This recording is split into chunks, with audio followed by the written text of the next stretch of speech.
Welcome, creatures of all shapes and sizes, to Banged Up with Bruce Oldham, aka The Kid.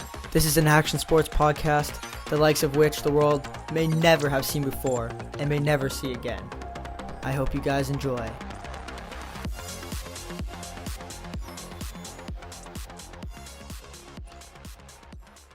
Alright, so today's guest is Maddy Balt. She's a female skateboarder. She's very good at what she does. She's competing for an Olympic spot right now. Street league, the whole thing. Excellent human being. Very cool things. Owned a van, traveled around all of North America for a little bit. Stunt doubled in a Disney movie. Great snowboarder, great human being in general. Tons of interesting things. So enjoy this podcast. I personally love making this one. And yeah, many more to come. If anybody wants to be on the podcast, reach out, and more than welcome to have other guests of all varieties. So enjoy this episode. Probably going to be fucked for money then anyways, so. Yeah, that's what I'm saying. Like, you know, we just travel and get broke out here. So. Straight up. Anyways, Maddy, welcome to the podcast. I guess we'll dive on into it. You're kind of the second guest we've had on, or I've had on. Basically, cool. I just talk and spew some bullshit. I got some questions. We'll go over some stuff, but nothing too exciting. I won't take up too much of your time. Sweet. Anyways, it's good to see you again.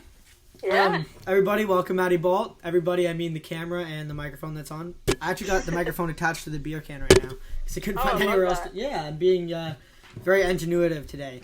Set the backyard rail, hit it, did some rail tricks. It was nice, but yeah, that setup looks dope. it's sick. It needs some fine tuning, but it's getting there. We need to buy a little more wood. I've already spent like $600 on it though, which sucked. Dude, The Trudeau that's what money. I'm saying. Yeah, that Trudeau money's coming in handy though. Yeah, I know. I want to build a mini ramp in my backyard, but like I just don't have the tools right now. Yeah. Nor like the people to help me because you can't like see anyone. So I'm like, well. Yeah, we'll that's what I was thinking. Me and Patty were gonna build one, but we couldn't justify spending that money yet. Anyways, I guess we'll get into it. Stoked to have you here, Maddy.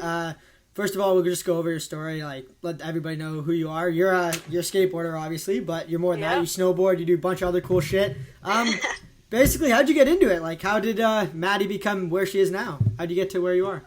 Well, it's actually been a pretty long road. So I have played like pretty much every sport under the sun: rugby, soccer, hockey, lacrosse, whatever you name it. Yeah. So I've played sports from a young age. I started skating, I think, when I was like 8 or 9. And it was sick. It was fun for a while. I got really into it. I got pretty good pretty quickly. And I had this like crew that I skated with. And I don't know, like they just didn't really like to hang out with me after I started beating some of them in skate. Yeah. So I didn't have any friends to do it with. So I like fell out of skateboarding. After that, I didn't skate really at all for like 8 years almost. I got heavy into mountain bike racing. So I used to mountain bike for like Team Ontario and stuff. I went on bunch of training camps with them. It was pretty sick. That's downhill racing? No, so I did cross country, unfortunately. Sick. Yeah. I much would have like rather been a downhiller, but you know, whatever. A lot more effort. It's cross country's hard. It's so much training, and that is kind of actually why I fell out of that. So I ended up going on this camp with Team Ontario to Quebec, and I like shattered my wrist, broke my rim, like broke my helmet, all this stuff. It was a gnarly crash. And so after that, I was kind of like, oof, like, I don't know if this is for me. Like, you know, going out on 2-hour-long rides every single day alone or whatever. Yeah.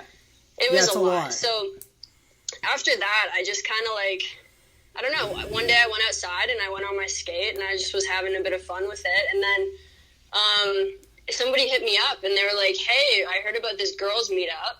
Like, you should come out. Yep. And so I had never been exposed to really girls in skateboarding before, and I didn't have any friends that did it. So once I found out about this meetup, I was like, yo, let's check it out. Went down to Toronto. I ended up meeting like 15 girls that were ripping around, and it was so sick. And it's honestly kind of been history since then. Like, it's pretty much the same crew that I skate with, and they that summer they convinced me to enter this World Cup jackalope, and I was like, okay, like, let's do it. And so I went.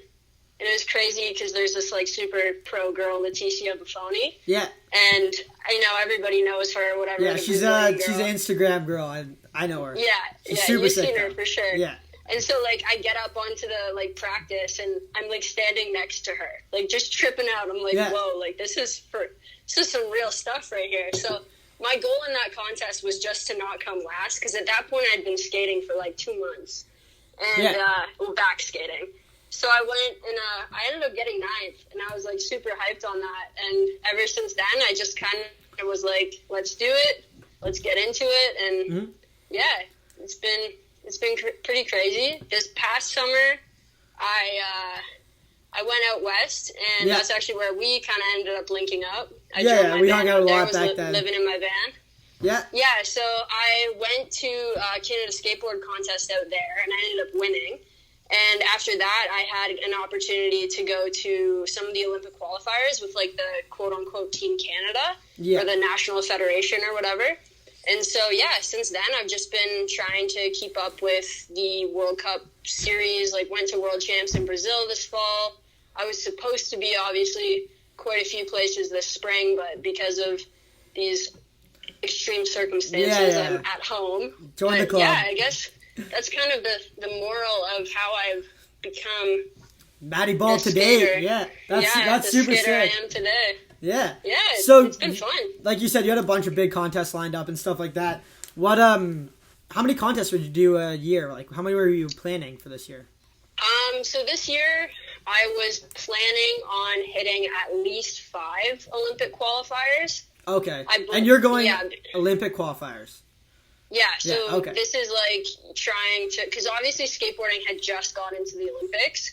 Yeah. So basically around the time that I went to that first World Cup, I think like a couple months after that, it got announced that skateboarding was in the Olympics. Like, I never pictured that my life would be kind of where it is right now, like with skating.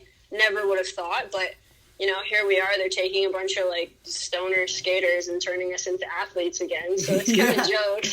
I was gonna say, because a lot of people like know kind of like the Olympic path for like most sports, but like skateboarding is something that never really skateboarding, even skiing, like up until like 2 years ago or 2 Olympics ago, wasn't something that's like really considered Olympic sport. Like, I mean, skiers nowadays are like slowly getting like eating healthier. I mean, I'm trying to stay healthier and everything like that. But like back when I was starting, I'm sure you're the same, but I used to enjoy my my time off and party quite a bit and do a lot of stupid shit and not really what you would be considering an Olympic athlete. So the fact that like they're bringing sports like this into a light like that's pretty cool.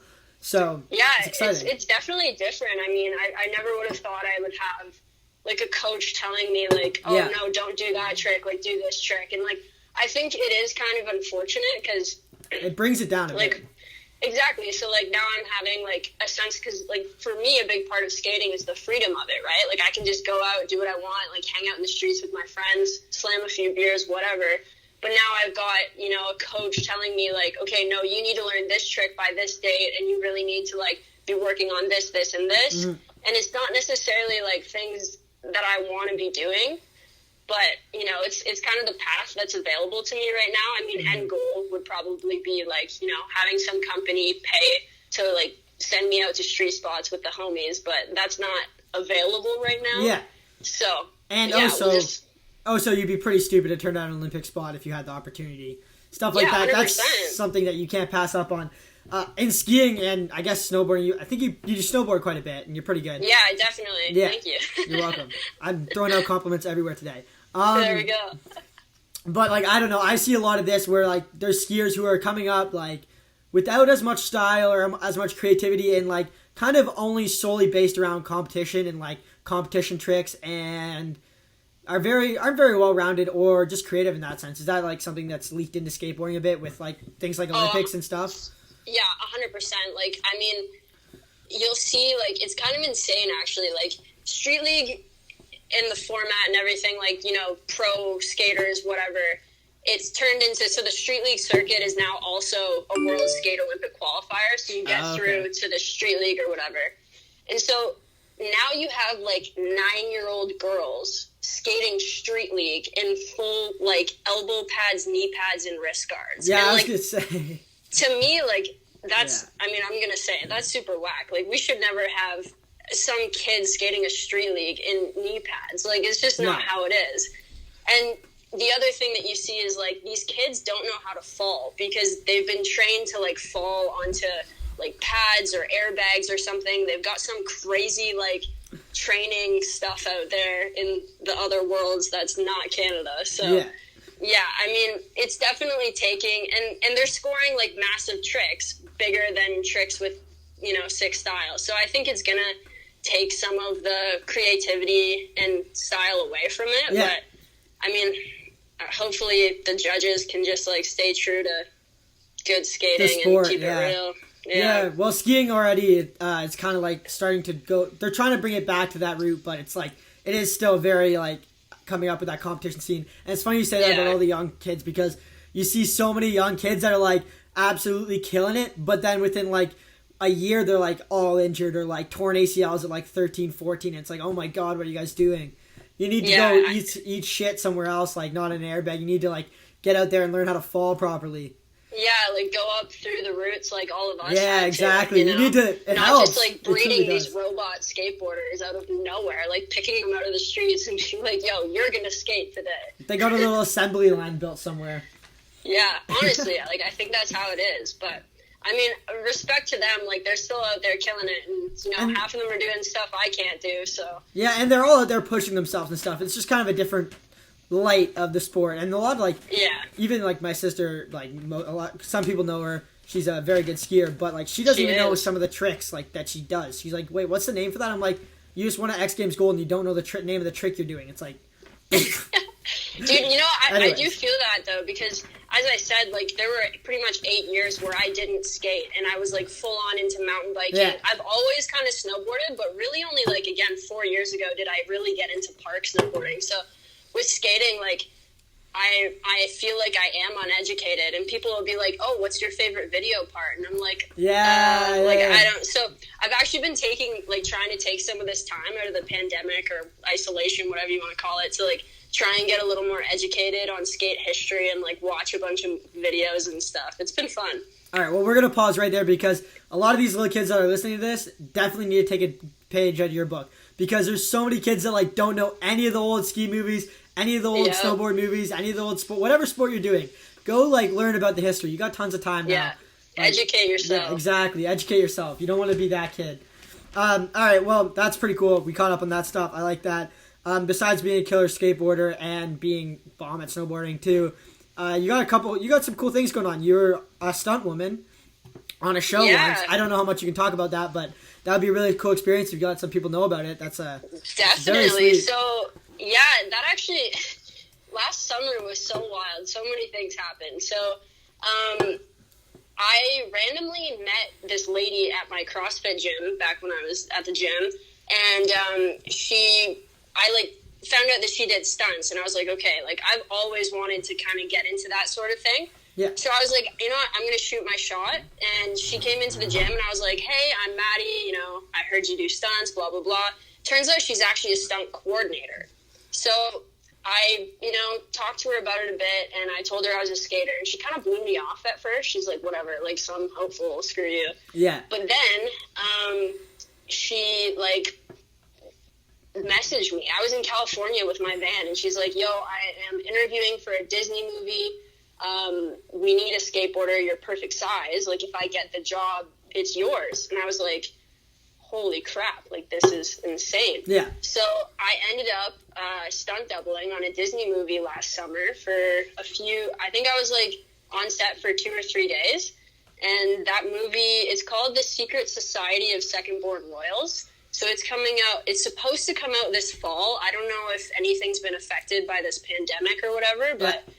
Yeah, so that, it was an insane experience, you're, like, kind of working with some Disney stars, and I got to do what I love and skate in it, and, yeah, made some money to kind of help me fund my contests that season, so it all worked out really well. Yeah, I bet you made some pretty good money off that. That seems like something they pay out pretty high. It was definitely decent. Any gnarly bails while you were there?